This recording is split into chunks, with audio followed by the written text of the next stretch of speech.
Today's cook, I'll be cooking on this $10,000 grill. It is extremely challenging for a few reasons. First of all, I'll be cooking every single steak I have available. Now I'm used to cooking steaks, but usually it is done on my Kettle grill, which cost about $300. It's reliable, easy to use, and I love it. So when my friend Greg from Ballistic Barbecue gave me this grill, I was shocked. But at the same time, he said it is not easy to cook on it. And to explain a little bit better on how this grill works, here's Greg. The grill that Guga is going to be using today is an Argentine grill made by Centera Pro. Instead of using charcoal, this grill uses wood. This isn't the type of cook where you're going to be able to drive off to the store and buy some more ingredients. You need to sit in front of it and just continually monitor the cook itself. If you're not paying attention, things can get out of hand really quick. Wow, now I'm nervous. First up, to learn the grill, I started by adding charcoal. Once it was lit, I immediately added some logs. Now the thing here, we want to let it burn for a little bit. Once I had some coals, I dragged them to the bottom of the grill and it was now ready to cook. I wanted to start with something easy, so I went ahead and added some sausages. These are Argentinian style sausages, also known as chorizo. And we also got to get some appetizers out of the way. This is called provoleta. Let me explain how I made it. Everything starts off with provolone cheese. Whenever you're in the deli, just ask for a nice thick cut. Then I placed them on a cast iron skillet, added a good amount of garlic with olive oil, followed by oregano and smoked paprika. Now that it's ready, we're gonna cook it nice and slow since it's cheese with some chorizo.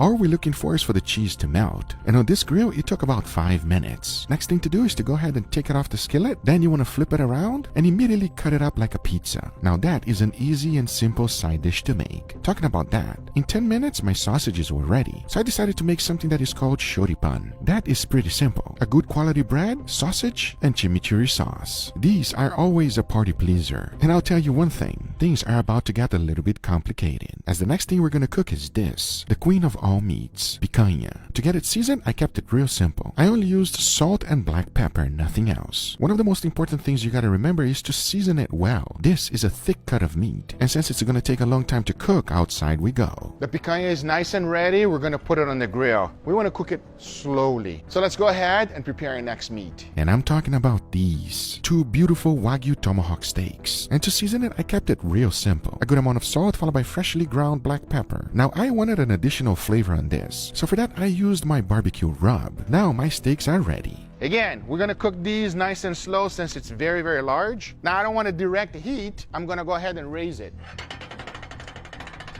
And we'll continue to maintain the fire. However, let's go get some more stuff. If you don't want to spend a lot of money on a tomahawk steak, this is your next option. It is literally the same exact thing. However, the bone is much smaller, and I like to call these cowboy ribeyes. For the seasoning, I did a little bit different than the previous one. Only salt and pepper and nothing else. Cowboy steaks, everybody. We gotta add some now. Come on. Now let's work on steaks that are gonna cook much faster. Let me show you the next thing we're gonna be cooking up, and it will be these beautiful flanken short rib. For the seasoning, I only added salt, nothing else. And since it's super thin, they will cook quickly. And in order to fight the richness, I went ahead and prepared some chimichurri. As now that it was ready, it was time to cook. And immediately placed in all of my flanken short ribs. These cook quickly. Now to finish it up, I just added a good amount of chimichurri right on top, and this is what I was left with. Good looking, delicious Wagyu short ribs. To serve it, I just like to chop them up, and I mean, take a look at it. Whenever people take a bite, it is a crowd pleaser. And even my cousin Mama loves to steal the whole thing. It is fantastic. Talking about that, I wanted to go ahead and cook up some Wagyu picanha. Because remember, the other one's still cooking nice and slow. But this is how I like to serve picanha, as steaks. And since it's a thick cut, we want to make sure to season it properly. As now that it was ready, it was time to take it outside. It is quite challenging to cook on this grill. You gotta constantly be flipping the steak. You need to be watching it at all times. You need to raise and lower the grill grates, constantly be adding more logs, and pay attention to everything that is happening. This grill is no joke. But I continued to go ahead and cook this picanha. I kept flipping it as many times as necessary to make sure that it was evenly cooked. And in the end, I took it inside and take a look. We got a nice, beautiful crust, and I cannot wait to slice it open and taste. And as soon as I did, oh wow, this thing is juicy to the max. If you think this is raw, you could not be more wrong. It is the best way to enjoy this cut of meat, because I'll tell you one thing, it's gonna be the best experience of your life. Don't believe me? Well, let me show you.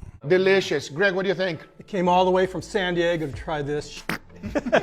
and it's good. Just an incredible flavor on that beef. So beefy, so savory, so juicy. You guys tasted a lot of different kind of meats, especially done with charcoal. But when you cook it with wood fire, everybody, it's different. Half of it is already gone. Okay, that's just appetizers. We still got a lot more, everybody. You gotta have way more than that. The tomahawks are looking very nice, everybody. It's time to flip.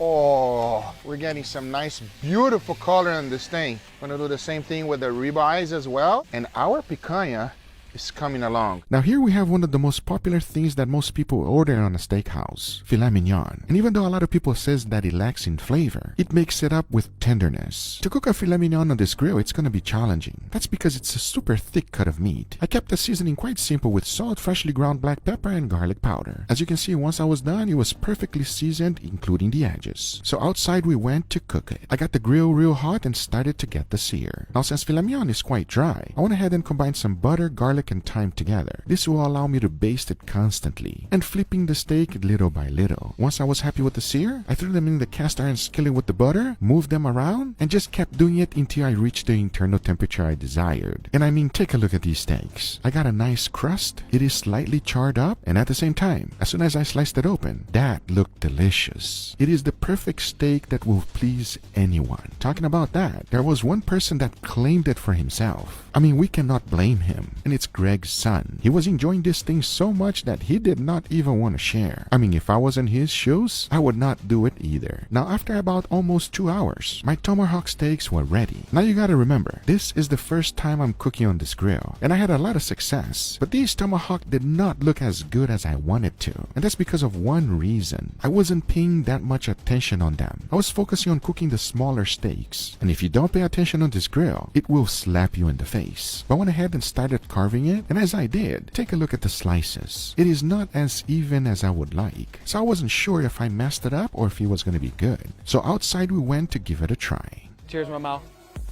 So tender. As soon as you take a bite out of it, the juices just burst right out of there. That's incredible. The fibers just separate, and then it's just a waterfall of Flavor. It's funny, everybody, because this is not evenly cooked, a little bit more rare towards the bottom, and that's kind of my fault because I didn't flip it enough. The thing with this grill is you're constantly working on it, hands-on action. I guess even though it was not perfectly cooked, everyone still enjoyed. Talking about that, the only thing left was the picanha. To finish it off, I decided to go ahead and put a nice sear on it using real fire. And in the end, this is what I was left with. Now the only thing left was to go ahead and slice it up nice and thin, and you can clearly see that we got medium rare. But at the same time, my question is, which one is better? Is it to cook it this way or the previous one where we made it in steaks? Well, we're about to find out right now. Because now I say, it is enough talking and it is time for me to tell how good or bad this grill really is. All right, everybody, here we got our final dish, gentlemen. We got Greg over here, Mama Zing. Thank you for being here, guys. I appreciate it. Thanks for the invite. Absolutely. Thanks for having me. Are you guys full? A little bit, yeah. Got a little bit of the meat sweats going on right now. That's the thing with this grill, you know, we cooked a lot of meat, everybody. It was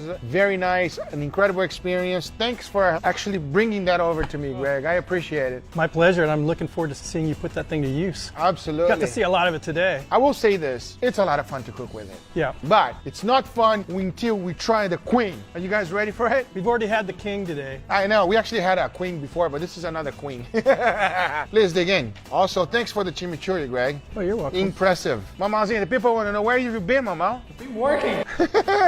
Mama's too busy, everybody. You don't got time for videos no more. He doesn't even come see me anymore, Mama. Too many. Too far away. You guys have too many babies, and now he's taking care of the family, and he doesn't come make videos, everybody. But I'm still around. I'm gonna try to come up more often. They miss you, Mama, and so I did miss you I, guys Mama. too, man. You better appear, Mama. I'm just busting Mama, everybody. My cousin right here. All right, sorry about that, Greg. While you guys were mowing, I already You had a piece? Yeah. Enough talk, let's give it a try. Cheers, everybody. Cheers.